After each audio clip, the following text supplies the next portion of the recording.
Sa nakaraang recap ay pabalik na silang lahat sa Xuanyuan Dynasty at dahil rin rito kaya binalikan ni Ji Chenfan ang kanyang mga alaala ng kasama nito ang kanyang master na naging dahilan upang mamula si Ji Chenfan sa kakaisip nito.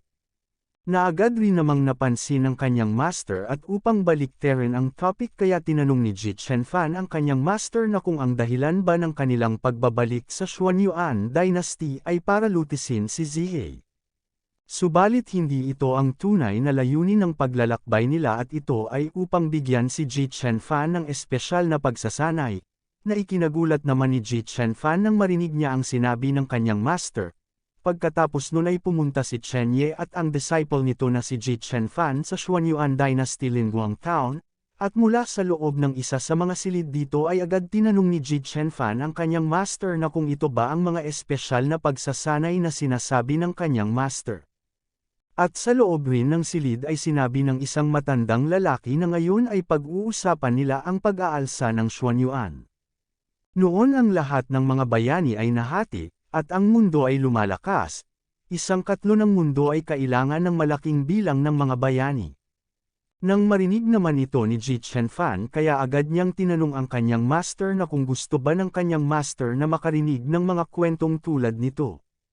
Agad naman itong sinagot ni Chen Ye na ito pa lamang ang unang pagkakataon na nakarinig siya ng tulad nito. Tinanong rin ni Ji Chenfan ang kanyang master na kung sumasang-ayon rin ba ito na ang pangit ng kwentong ito. Subalit hindi ito sinagot ni Chen Ye at nakangiti lamang siya habang nakikinig sa kwento ng matanda. Hindi naman makapaniwala si Ji Chenfan dahil napatawa talaga ang kanyang master, kaya napapatanong siya sa kanyang sarili kung napaka-interesante ba ng kwentong ito. Makalipas ang ilang sandali ay sinabi na ng matandang lalaki na kung gusto nilang malaman kung ano ang mangyayari, ay pakinggan nila ito sa susunod. Dahil iyon lamang para sa araw na ito, at umaasa siya, kung may pera sila ay bibigyan nila ng pera ang mga walang pera. Habang nag-aakma ng aalis ang matandang lalaki ay agad namang nakiusap si Chen Ye na mangyaring manatili ang Ginoo na ito. Nang marinig ito ng matandang lalaki kaya agad itong lumingon sa direksyon ni Chen Ye kasabay nito tinanong niya na kung gusto ba nilang makarinig ng kwento. Dagdag pa niya na merong bayad para sa pribadong pagkukwento, syempre patas rin ang presyo. At agad nang sinabi ni Chen Ye sa matandang lalaki na nakakatiyak siya na maraming nalalaman ito kaya gusto niyang itanong na kung may mga sikat ba at kakaibang bagay sa Emperor World nitong mga nakaraang taon.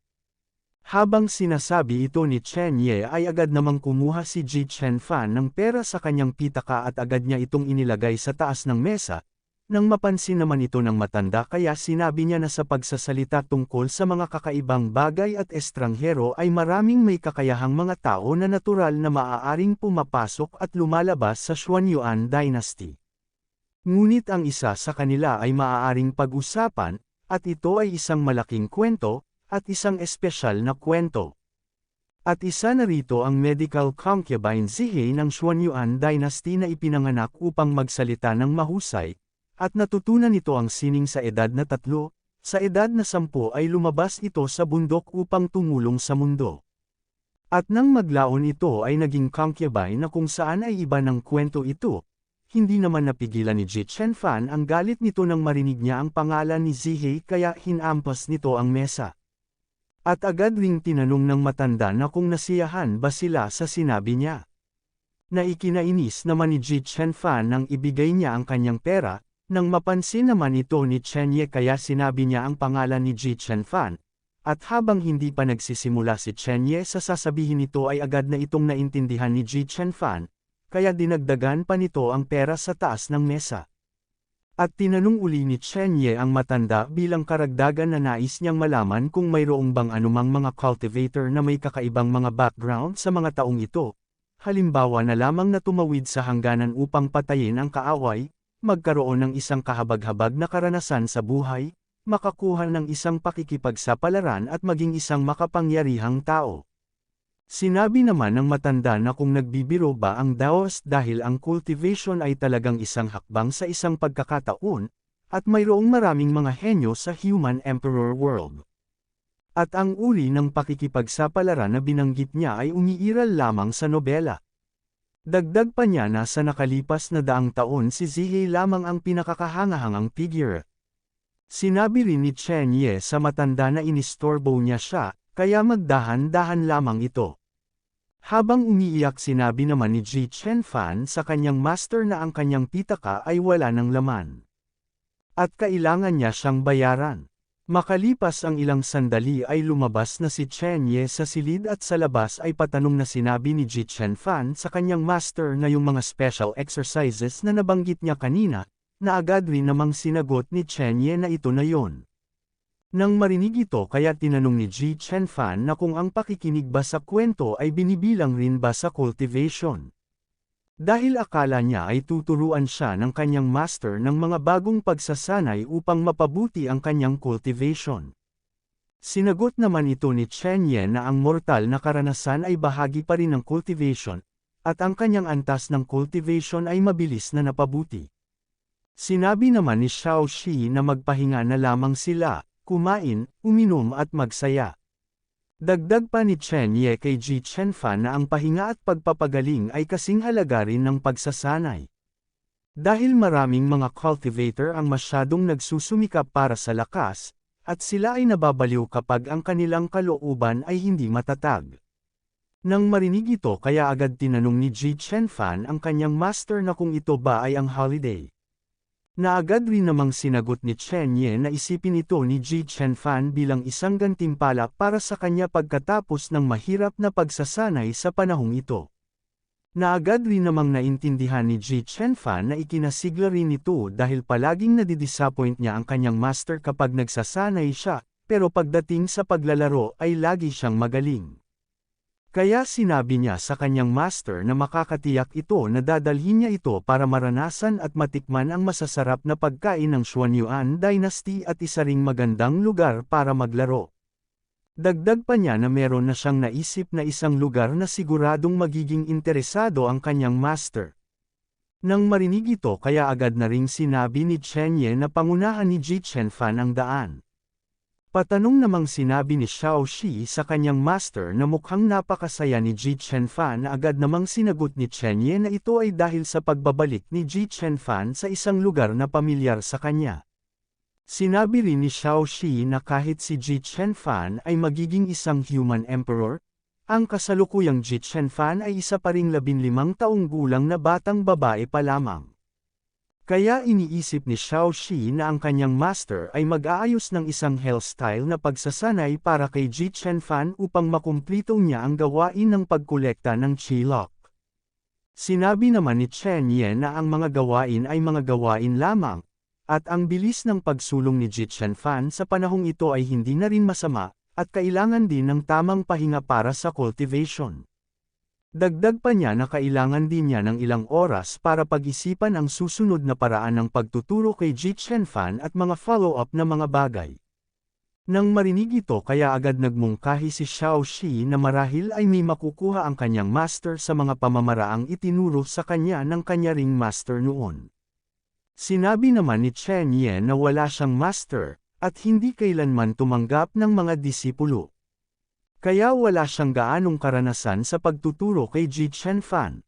Hindi naman makapaniwala si Xiao Shi nang marinig niya ang sinabi ng kanyang master dahil ang kanyang master ay masyadong malakas na kahit ito ay walang teacher. Naikinatawa rin niya dahil ito ay lumalabas na ang unang Diyos ng langit ay mayroon ding mga problema. Makalipas ang ilang sandali ng paglalakad ay nakarating na si Ji Chenfan sa lugar na tinuturo nito. Kaya nang makita ito ni Chen Ye ay agad nitong tinanong si Ji Chenfan na kung ito ba ang sinasabi ni Ji Chenfan na ang paborito nitong lugar. Agad rin namang pinigilan ni Xiao Shi ang tawa rin nito nang makita nito ang lugar, at pagmamalaking sinagot ni Ji Chenfan ang tanong ng kanyang master na tama iyon na ito na iyon, dahil palihim siyang nakikinig sa mga gwardya sa palasyo na nagsasabing ito ay isang lugar na madalas nilang pinupuntahan kapag wala silang duty. At makikita dito ang lugar na pinuntahan nila at ito ay isang brothel, kaya agad tinanong ni Chen Ye si Ji Chenfan na kung alam ba niya kung anong lugar ito. Subalit hindi rin ito alam ni Ji Chenfan, ngunit alam niya na ito ay isang paraiso para sa mga lalaki dahil lahat sila ay nagsasabi nito.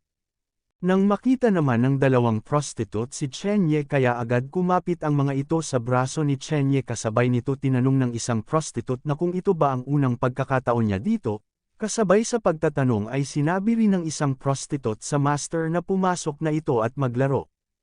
Nang marinig naman ito ni Ji Chenfan kaya masaya niyang sinabi na sobrang masigasig ng magkapatid, kaya agad na rin niyang sinabi sa kanyang master na pumasok na sila agad. Wala namang masabi si Chenye nang marinig nito ang sinabi ni Ji Chenfan. Nang marinig rin ito ni Xiaoxi kaya agad niyang pinigilan ang kanyang tawa kasabay nito ay ini-record ni Xiaoxi sa kanyang diary ang nangyayari na noong ika-5 araw ng Hunyo sa ika-23 taon ng kalendaryong Zutian ay dinala ng Emperor ang kanyang master.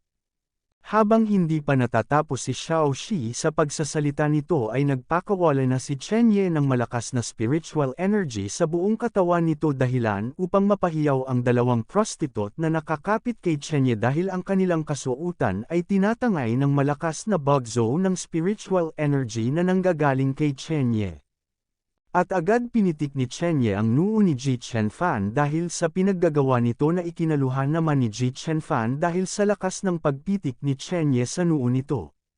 Nasa sobrang lakas ay tumubo ang isang volcano sa noo ni Ji Chenfan at nagpapakawala na ito ng makapal na usok na para na itong sasabog sa sobrang init.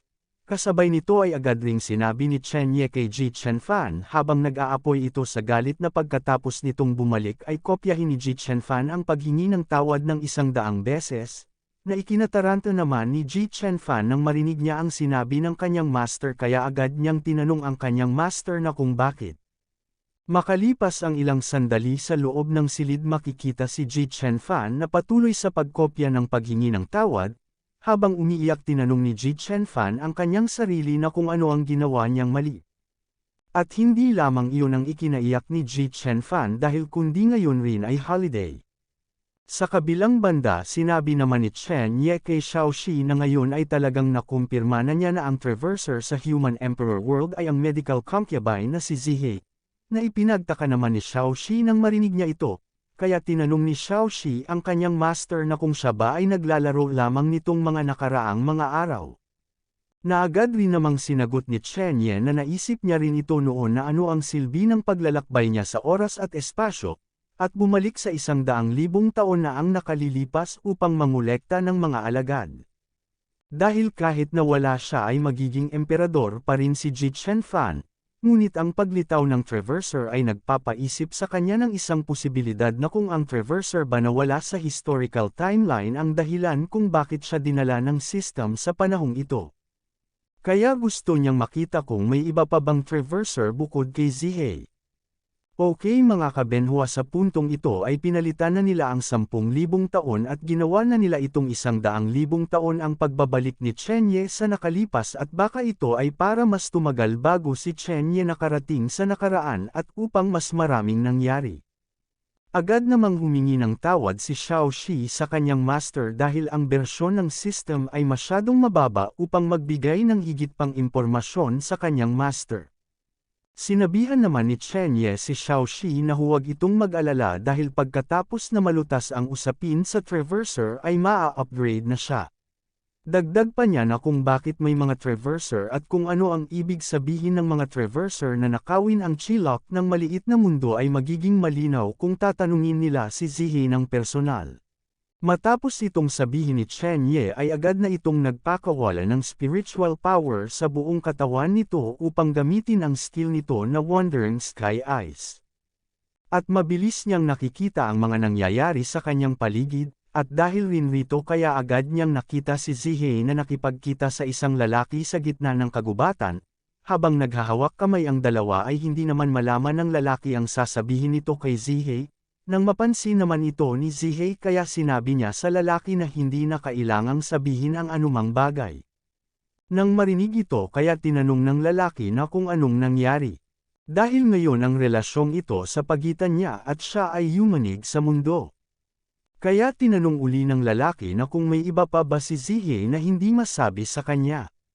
Subalit hindi ito sinagot ni Zihei at sinabi lang niya na ito ay kanyang sariling business. At ang pag-alam ng labis ay gagawing mas mapanganib ang sitwasyon ng lalaki. Nang bigla na lamang napatigil si Zihe nang meron itong maramdaman na ikinabigla rin ito dahil sa malakas na spiritual power, at mula nga sa kanilang itaas ay meron isang malaking mata na diretsyong nakatingin sa kanilang dalawa na ikinagulat naman ng dalawa nang makita nila ito. Nasa sobrang laki at liwanag ng skill na ito ni Chenye kaya kitang-kita rin ito ng iba, kaya napapatanong ang mga ito na kung ano ito. Napapatanong rin sila na kung ito ba ay pagsalakay ng ibang mundo. Na kahit ang kasamang lalaki ni Zihe ay gusto ring malaman kung ano ito, subalit sa isip-isipan ni Zihe ay alam na niya kung sino ang may kagagawan nito, kaya wala nang sinayang na oras si Zihe at agad na itong sumakay sa kanyang kabayo at mabilis niya itong pinatakbo dahil hindi na siya pwedeng manatili pa sa kinatatayuan nito. Nang mapansin naman ito ng lalaki kaya malakas nitong sinigaw ang pangalan ni Zihe, subalit hindi pa rin ito nakaligtas kay Chenye at nagawa pa rin niya itong matagpuan.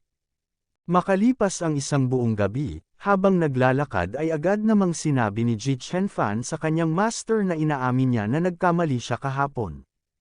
Kaya ngayon ay dadalhin niya ang kanyang master sa pinakamagandang tavern sa Xuanyuan Dynasty na kung saan ay tumatalon ang diwata sa pader at, habang hindi pa natatapos si Ji Chenfan sa kanyang sasabihin ay hindi na ito sinang-ayunan ni Chenye dahil pupunta siya sa isang lugar saglit, na ipinagtaka naman ni Ji Chenfan nang marinig niya ito. At sa pinuntahan nilang dalawa na isang silid, mula sa loob ng silid ay agad tinanong ni Ji Chenfan ang kanyang master na kung para saan niya binibili ang mga bon na ito. Tinanong niya rin na hindi ba sila kumain na ng almusal. Hindi naman ito sinagot ni Chenye at sinabihan niya lamang si Ji Chenfan na malalaman niya ito kapag pumunta siya. Makalipas ang ilang sandali ng paglalakad ay nakarating na silang dalawa sa Xinghui Lake na nasa labas ng Xuanyuan Palace, at sa isang banda sa lugar na ito ay sinabi ni Chenye sa kanyang disciple na si Ji Chenfan na bukas ay babalik siya sa Dao Palace para patuloy na patatagin ang cultivation base ni Ji Chenfan. Kaya sinama niya si Ji Chenfan sa paglalakad ngayon. Patanong namang sinabi ni Xiao Shi sa kanyang master na kung bumili ba ang kanyang master ng bonds para lamang sa pagpapakain. At hindi rin inaasahan ni Xiao Shi na magkakaroon ng ganitong uri ng kasiyahan ang kanyang master. Sinabi naman ni Chen Ye habang inaabot nito ang bonds kay Ji Chenfan na maaari niya rin silang pakainin ng kaunti. Na agad rin namang naintindihan ni Ji Chenfan kaya kinuha na nito ang bonds na nasa kamay ni Chen Ye. Subalit nang makuha ito ni Ji Chenfan ay bigla na lamang natahimik ito, nang mapansin naman ito ni Chen Ye kaya tinanong niya si Ji Chenfan na kung ano ang problema. Nang marinig ito kaya tinanong ni Ji Chenfan na kung alam ba ng kanyang master kung saan ito. Subalit hindi rin ito alam ni Chen Ye kaya sinabi niya na sabihin ito sa kanya. Nang marinig ni Ji Chenfan ang sinabi ng kanyang master kaya agad na niyang sinimulan ang pagkukwento tungkol sa lugar na ito. Sa nakaraan ay isang salot ang sumiklab sa Xuanyuan Dynasty, at si Zihe noong panahong iyon ay nanggagamot sa napakaraming tao dito. Nang maglaon, si Zihe ang naging concubine, at iniutos ang pagtatayo ng Zexan Pagoda dito. At isang estatwa ni Zihe ang inilagay sa loob. Ang tore na iyon ay itinayo noong panahong iyon. Dagdag pa niya na si Zihe ay hindi lamang pinapaboran ng kanyang ama, ngunit minamahal din ng mga tao. Kaya walang sino man ang hindi nakakaalam ng pangalan ng isang medical concubine sa Human Emperor World. Pahabol pa niya na si Zihe rin ang kanyang layunin dahil gusto rin niyang maging isang babaeng hinahangaan tulad niya ngunit, habang sasabihin ni Ji Chenfan ang kasunod nitong sasabihin ay bigla na lamang itong nag-aapoy sa galit dahil halatang wala siyang ginawa na mali, pero pinilit nitong patayin siya. At kung hindi dahil sa kanyang master na iligtas siya ay baka ngayon ay patay na siya sa bundok na natatakpan ng nyebe, kaya nagagalit siya kapag iniisip niya ito, kaya pasigaw niyang tinanong na kung bakit ganito. Habang sinisigaw ito ni Ji Chenfan ay bumagsak naman ang isang missile na nanggaling sa lumilipad na ibon sa kanilang itaas na agad rin namang naharang ni Chen Ye gamit ang spiritual shield sa katawan nito. Nang makita naman ito ni Ji Chenfan kaya agad itong lumikha ng spiritual spear sa sobrang galit nito sa ibon dahil pati ang ibon ay binubuli siya. At kung maglakas loob itong i-offend ang kanyang master ay susunugan niya ang lahat ng mga scorebird ngayon. Nang marinig naman ito ni Chen Ye kaya agad nitong pinigilan si Ji Chenfan kasabay nito sinabi niya na ano ang sinabi niya sa kanya, kaya tinanong niya na kung nakalimutan na ba ito ni Ji Chenfan. Kaya sinabihan ito ni Chen Ye na hayaan ang kanyang puot, maging transparent, at hindi maimpluwensyahan ng mga emosyon. Dahil ang sinabi niya noon ay huwag siyang magalit dahil hindi siya nagagalit kapag ang iba ay galit dahil walang papalit sa galit. At dahil rito kaya tinanong ni Ji Chenfan ang kanyang master na kung gusto ba ng kanyang master na palayain niya si Zihe. Sinabi niya rin na kung ito ay request ng kanyang master siya ay handang, habang hindi pa natatapos si Ji Chenfan sa sasabihin nito ay sinabi na ni Chen Ye kay Ji Chenfan na hindi niya ito naintindihan, dahil ngayon siya ang emperador, at kailangan niyang magkaroon ng aura ng emperador. Dagdag pa niya na kung ito man ay ang bastos na ibon, ang Zihe na nag-frame sa kanya, o ang mga Baiyujing, ay makakatagpo pa rin si Ji Chenfan ng mas maraming tao at mga bagay na tulad nito sa hinaharap. Pahabol pa niya na dapat siyang manatili sa kanyang orihinal na isipan, at kailangan ni Ji Chenfan na panatilihin ang kanyang puso sa ganitong paraan, upang madali niyang haharapin ang anumang hamon. At para sa mga ignorante at mapanukso, ang dapat niyang gawin ay ibalik ito sa kanila tulad ng ginawa nila, at ito ang gusto niyang ituro sa kanya. Kaya tinanong niya na kung naiintindihan niya na ba ito, na agad rin namang sinagot ni Ji Chenfan na naiintindihan niya ito, habang si Xiao Shi ay sinabi na nito na ang paaralan ay alisin na. At agad na ring sinabi ni Chen Ye kay Ji Chenfan na ngayong natutunan na niya ito, kaya ngayon ay ipakita na niya ito sa kanyang master, na ipinagtaka naman ni Ji Chenfan nang marinig niya ito. Nang bigla na lamang merong mga tadyak ng paa ng kabayo ang paparating sa kanilang direksyon, nalubos namang ikinabigla ni Ji Chenfan nang marinig niya ito, kaya agad nang lumingon si Ji Chenfan sa kanyang likuran na agad rin naman niyang nakilala kung sino ito, at ito ay si Zihe. Kaya pasiga na sinabi ni Ji Chenfan ang pangalan ni Zihe. Nang marinig naman ito ni Zihe kaya pasiga rin niyang sinabi ang pangalan ni Ji Chenfan habang nakasakay pa ito sa sinasakyan nitong kabayo. At agad na ring sinabi ni Chen Ye kay Zihe na matagal na niya itong hinihintay.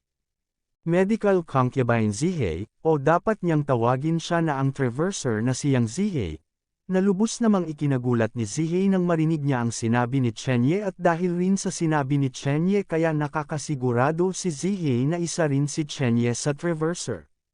Sinabi naman ni Chen Ye kay Zihe na hindi na mahalaga kung sino siya, ngunit ang chilak na ninakaw niya ay dapat ibigay. Habang sinasabi ito ni Chen Ye ay lumalabas naman ang mga spiritual energy sa buong katawan ni Ji Chenfan. Sa narinig naman ni Zihe na sinabi ni Chen Ye kaya napahalakhak ito, dahil siya at si Chen Ye ay pareho lamang. Agad namang sinabi ni Chen Ye kay Zihe na siya ay nagkakamali, dahil ito ay sama ng loob sa pagitan niya at ng kanyang disciple, kaya hindi siya makikialam. At bago magsimula ang laban ni Ji Chenfan at niyang Zihe sa isa't isa ay pinaalalahanan naman ni Chen Ye si Ji Chenfan na tandaan ni Ji Chenfan ang itinuro niya sa kanya ngayon lamang. Nang matapos si Chen Ye sa sinabi nito ay agad na niyang sinabi kay Ji Chenfan na harapin na nito si Zihe, na agad rin namang sinunod ni Ji Chenfan nang marinig niya ang sinabi ng kanyang master, kaya agad nang lumikha si Ji Chenfan ng spear na gawa sa kanyang condensed spiritual power. At malakas nang sinabi ni Ji Chenfan kay Zihe na ang mga hinaing sa pagitan nila ay matatapos na ngayon. Naikinatawa naman niyang Zihe nang marinig niya ang sinabi ni Ji Chenfan dahil maaaring hindi man siya ang kalaban ng Daoist na iyon, ngunit siya na si Ji Chenfan ay hindi pa kwalipikadong labanan siya. Habang sinasabi ito niyang Zihe ay agad na rin itong umipa ng bowl ang spiritual power sa palad nito. Na agad rin namang napansin ni Ji Chenfan na merong nangyayari sa tagiliran nito, ilang saglit pa ay bigla na lamang sumabog ang isang nakatayong Zexan Pagoda na nasa tagiliran ni Ji Chenfan na lubos naman niyang ikinabigla nang sumabog ito. At mula sa loob ng Zexan Pagoda na ito ay merong nakatago na isang artifact. At dahil dito kaya hindi na namamali ni Ji Chenfan na nasa kanya ng likuran siyang Zihe at nakahanda na ang palad niyang Zihe upang i-atake kay Ji Chenfan, Kasabay nito sinabi ni Zihei kay Ji Chenfan na ang kanyang buhay at ang Chilok ng Emperor World ay mapupunta na ang lahat ng ito sa kanya. At kahit nagawa pang mapansin ni Ji Chenfan si Yang Zihei sa kanyang likuran ay hindi naman ito nagawa pang makaiwas, dahil mabilis na siyang tinamaan ng atake ni Yang Zihei sa kanyang dibdib na naging dahilan upang tumalsik ang dugo sa bunganga ni Ji Chenfan dahil sa sobrang lakas ng pinakawalang atake ni Zihei. At dahil rin sa lakas ng ataking ito ni Yang Zihei kaya tumilapon si Ji Chenfan sa lawa. At agad ring sinabi ng medical concubine Zihei na ang Chilok sa Human Emperor World ay ang kanyang stepping stone lamang para sa Heavens and All World. At ang nasa loob ng Zexan Pagoda na nakatago kanina ay isang pseudo-artifact na tinatawag na 9 Days of Mountains and Rivers. Hindi naman inaasahan ni Xiao Shi na itong babae ay mayroong artifact. Kaya nag-aalalang sinabi ni Xiao Shi sa kanyang master na si Ji Chenfan ngayon lamang, habang hindi pa natatapos si Xiao Shi sa sasabihin nito ay tinanong na ito ni Chen Ye na kung bakit siya nagpapanik. Nagmamayabang namang tinanong ni Yang Zihei si Chen Ye na kung paano na ito. Dahil ang kanyang maliit na disipulo ay pinatay na niya, kaya tinanong niya na kung kumpiyansa pa rin ba si Chen Ye na ayaw nitong gumawa ng hakbang. Subalit sinabihan lamang ito ni Chen Ye na sa kanyang cultivation base at pseudo-artifacts, ay naging mayabang na ito. Nang marinig ito kaya ipinaliwanag ni Zihei na bilang isang traverser, ay napakalinaw na ang kanilang pinakamalaking pag-asa ay ang mga artifact. At alam rin ni Zihei na mas malakas si Chen Ye kaysa sa kanya, ngunit sa artifact na hawak nito, ay maaari niyang lisanin ang mundong ito anumang oras kaysa makipaglaban para sa buhay at kamatayan. Nagmungkahi pa ito na mas mabuting ibahagi na lamang nila ang Chilok ng Emperador, kaya tinanong niya si Chen Ye na kung pumapayag ba ito. Subalit hindi ito sinagot ni Chen Ye at tinanong niya lamang pabalik si Zihei na paano kung tumanggi siya sa alok nito. Sinabi naman ni Yang Zihei na sa ano't ano man ay maaari naman siyang umalis anumang oras, kaya gusto niyang malaman ang agwat sa pagitan niya at ni Chen Ye. Nang marinig naman ni Chen Ye ang sinabi ni Zihei na maaari niyang gamitin ang artifact upang umalis sa Human Emperor World anumang oras, kaya nilagyan uli ni Chen Ye ang daliri nito ng kaunting enerhiya at mabilis niya itong pinakawalan papunta sa direksyon ni Zihei. At bigla na lamang lumabas ang napakaraming mga kadena mula sa spiritual space na ikinagulat naman ni Zihei nang masaksihan niya na tinatali ng mga kadenang ito ang kanya nitong pseudo-artifact na 9 Days Map, kaya malakas niyang sinabihan si Chen Ye na tumigil ito. Habang sinasabi ito ni Zihei ay mabilis na rin itong tinitiklop ang kanya nitong artifact na 9 Days Map, subalit hindi pa rin nakaligtas ang artifact nito na 9 Days Map dahil nagawa ng mahigop ang ibang kapiraso ng artifact nito na 9 Days Map, na ikinagalit naman ni Yang Zihei nang sirain ni Chen Ye ang kanya nitong pseudo-artifact na 9 Days Map. Kaya tinanong niya si Chen Ye na kung gusto ba niya talagang makipag-away sa kanya. Sinabihan naman ito ni Chen Ye na hindi pa ito kwalipikado, at ang ginawa niya ay upang pigilan lamang siya na umalis dahil ang kalaban niya ay si Ji Chenfan. At sinabi niya rin na hindi siya makikialam, ngunit huwag nitong isipin na maaari siyang umalis.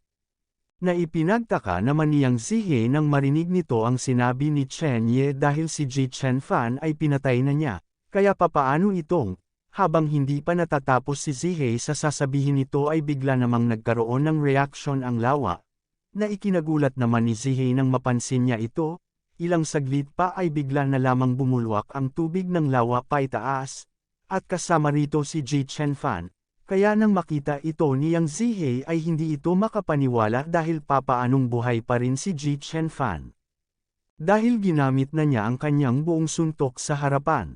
Sinabi naman ni Chen Ye kay Zihei na bilang kanyang disciple ang lahat ay posible.